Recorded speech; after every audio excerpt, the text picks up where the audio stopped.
পশ্চিম বাংলা থেকে শিল্প তাড়িয়ে শিশির বাবুর ছেলে সাংসদ হয়েছে, অধিকারী পরিবার সাংসদ হয়েছে, আর কালীঘাটের ব্যানার্জি পরিবার মুখ্যমন্ত্রী হয়েছে, ভাইপো সাংসদ হয়েছে, টাকা এসছে, ক্ষমতা এসছে, আর গোটা বাংলার ছেলে মেয়েদের, তমলুকের ছেলে মেয়েদের হাতে বাটি ধরিয়ে দিয়েছে এই দুই পরিবার। তাই আমরা বলছি, আমরা বিচার চাই। 2021 সালের পর থেকে শিশির অধিকারী আর দিব্যেন্দু অধিকারী তারা তৃণমূলে রইল নাকি তারা বিজেপিতে রইল, গোটা বাংলার মানুষ আমরা কেউ বুঝতে পারলাম না। তাই জন্য আমরা আপনাদেরকে বলছি, এই দেখবেন যেমন দল পরিবর্তন হচ্ছে এমন অনেক খেলা হয়, সেই খেলার নাম যেমন খুশি তেমন সাজো প্রতিযোগিতা। যে যেমন পারছে সাজছে। আজ থেকে 3 বছর আগে শুভেন্দু অধিকারী ইফতারের সময় তিনি মুসলমান দরদি হওয়ার জন্য মাথায় ফেজ টুপি পরে ইফতার করতে যেতেন, আর যেই না বিজেপিতে যোগদান করলেন এখন আর মাথায় ফেজ টুপি পরে ইফতার করছেন না, এখন হঠাৎ করে পাগড়ি পরে নিয়েছেন মাথায়, এখন গায়ে নামাবলী জড়িয়ে নিয়েছেন, বলছেন কৃষ্ণ কৃষ্ণ হরে হরে, শুভেন্দু ঘরে ঘরে। আমরা আপনাদেরকে বলছি, এরা নেতা নাকি এরা যেমন খুশি তেমন সাজো প্রতিযোগী? কখনো হিন্দু সেজে ভোট চাইতে যাচ্ছে আর কখনো মুসলমান সেজে ভোট চাইতে যাচ্ছে।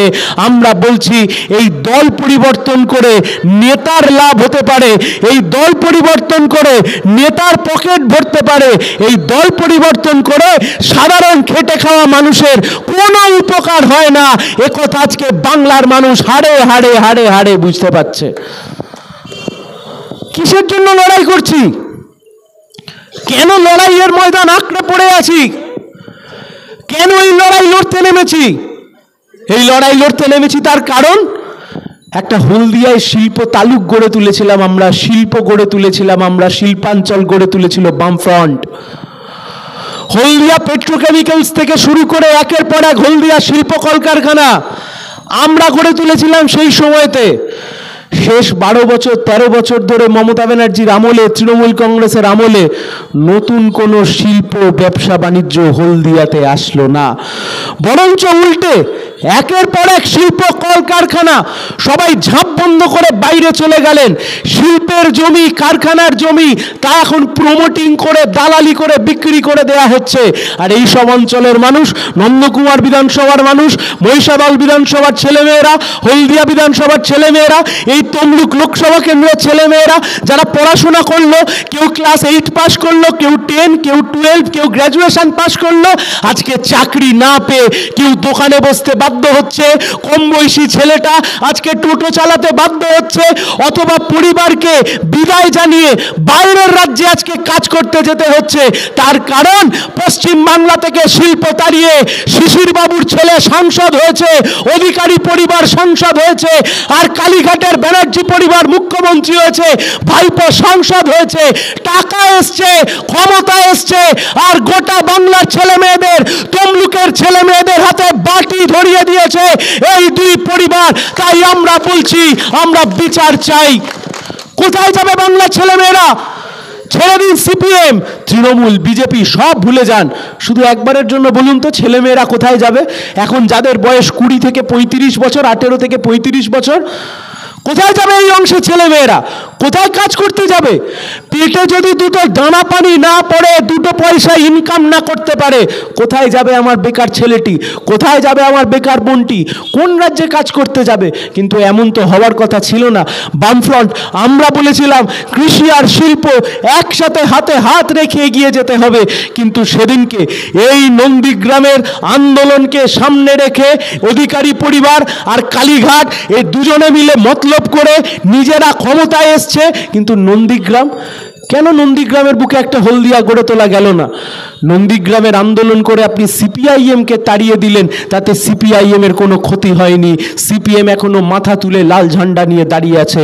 কিন্তু এই অঞ্চলের সাধারণ ছেলে মেয়েদের যে ক্ষতি হয়ে গেল, তার ক্ষতিপূরণ কে দেবে? এই প্রশ্ন আজকে জানতে চাই। অনেকে বলছেন আগে রাম পরে বাম, তোমরা সিপিএম পারবে না তৃণমূলকে ঠেকাতে, বিজেপি পারবে সিপিএমকে তৃণমূলকে ঠেকাতে। কি বিজেপি, কে তৃণমূল? আজ থেকে 3 বছর আগে শুভেন্দু তৃণমূল, আজ থেকে 3 বছর পরে শুভেন্দু অধিকারী বিজেপি। কে বিজেপি, কে তৃণমূল? মুকুল রায় সকালবেলা বিজেপি, রাত্রিবেলা তৃণমূল। কে বিজেপি কে তৃণমূল? কলকাতার নেতা অর্জুন সিং বিজেপি সাংসদ, গেলেন তৃণমূলে, তৃণমূল প্রার্থী দিল না, আবার চলে আসলেন বিজেপিতে। জেনে রাখুন, এই মুহূর্তে বিজেপির 3 জন বিধায়ক, একজনের নাম মুকুটমণি অধিকারী, একজনের নাম বিশ্বজিৎ দাস, আর একজনের নাম যিনি এই এখন প্যাকেজ চেয়ারম্যান করে বসিয়ে রেখে দিয়েছেন, কৃষ্ণ কল্যাণী।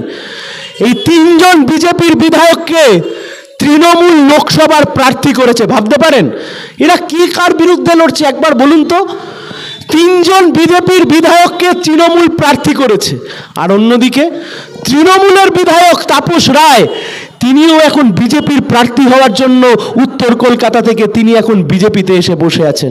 তাই আমরা বলছি এরা কেউ কারোর বিরুদ্ধে লড়ছে না, এদের মধ্যে সেটিং খুব পরিষ্কার। কেমন সেটিং? দিল্লিতে মোদি থাকবে আর রাজ্যে দিদি থাকবে। রাজ্যে দিদি চালাবে, কেন্দ্র মোদি চালাবে। কেন্দ্রের সরকার চালাবে মোদি আর রাজ্যের সরকার চালাবে দিদি। আর দুজনে মিলে একটু কুস্তি করে মানুষকে ভুল বোঝানোর চেষ্টা করবে। যারা বলছেন আগে রাম পরে বাম, যারা মনে করেন যে বিজেপিকে দিয়ে তৃণমূলকে টাকানো সম্ভব, বাংলার মানুষ তো আপনাকে ভরসা করেছিল। 18টা সাংসদে জিতিয়েছিল আপনাকে 2019 সালে। 2019 সালে বিজেপি রাজ্য থেকে 18টা সাংসদ জিতলো। কি করতে পেরেছেন আপনি? আপনি মাঝখান থেকে যা করেছেন, সংসদে আপনি ভোটে জিতবেন আর বিধানসভায় তৃণমূলকে ভোটে জিতবার আপনি জায়গা করে দেবেন। এই দেখছেন না, 34 বছর আমরা সরকার চালিয়েছি, কিন্তু কোনো দিন ধর্মকে আমরা রাজনীতির জন্য ব্যবহার করেছি? কোনো দিন ধর্মকে আমরা রাজনীতির ময়দানে নামিয়ে এনেছি? না। তার কারণ আমরা জানি ধর্ম আর রাজনীতি যদি মিলেমিশে যায় তাহলে ভয়ঙ্কর সমস্যার সৃষ্টি হতে পারে। আরে রাজনীতি করবার জন্য ইস্যু কম পড়েছে নাকি?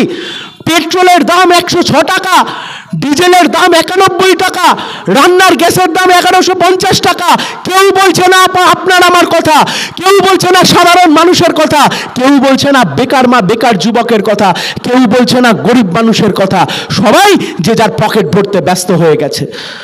মোদী সরকার বলেছিল না 2014 সালে ক্ষমতায় আসলে আচ্ছে দিন আসবে। 2014 সালে পেট্রোলের দাম 45 টাকা, 2024 সালে পেট্রোলের দাম 106 টাকা। 2014 সালে ডিজেলের দাম 40 টাকা, 2024 সালে ডিজেলের দাম 91 টাকা।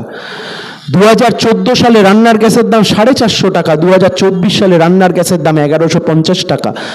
আমরা জানতে চাইছি যে বা যারা মনে করছেন যে বিজেপিকে ভোট দিলে দেশের উন্নতি হতে পারে, বিজেপিকে ভোট দিলে আপনি ভালো থাকতে পারেন, আপনার সামনে পরিসংখ্যান করে তুললাম।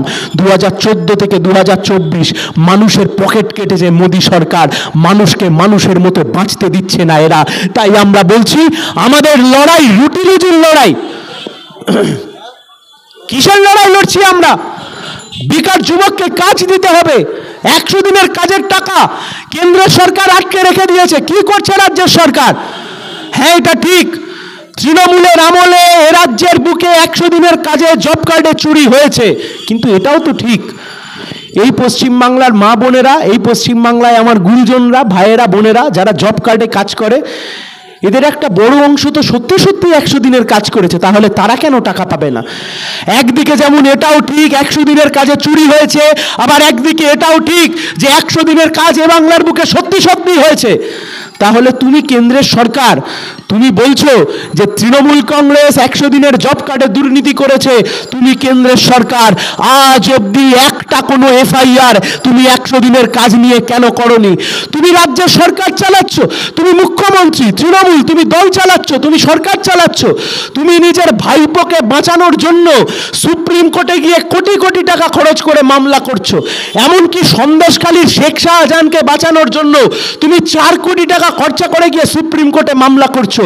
কিন্তু বিজেপি যখন 100 দিনের কাজের টাকা দিল না, তৃণমূল রাজ্যের সরকার একবারের জন্য সুপ্রিম কোর্টে গিয়ে একটা মামলাও করলো না। তার কারণে এরা চায় 100 দিনের কাজের টাকা যাতে ঝুলে থাকে, তাতে গ্রামের মানুষ মরলে মরুক, গ্রামের মানুষ হতবিদায় থাকলে থাকুক, এদের কুছ পরোয়া নেই। আমরা বলছি আমাদেরকে ভোট দিন, নির্বাচিত করুন, আপনার হকের টাকা আমরা আপনাকে পাইয়ে দেব। শুধু 100 দিন নয়, 200 দিনের কাজের দাবিতে আমাদের লড়াই।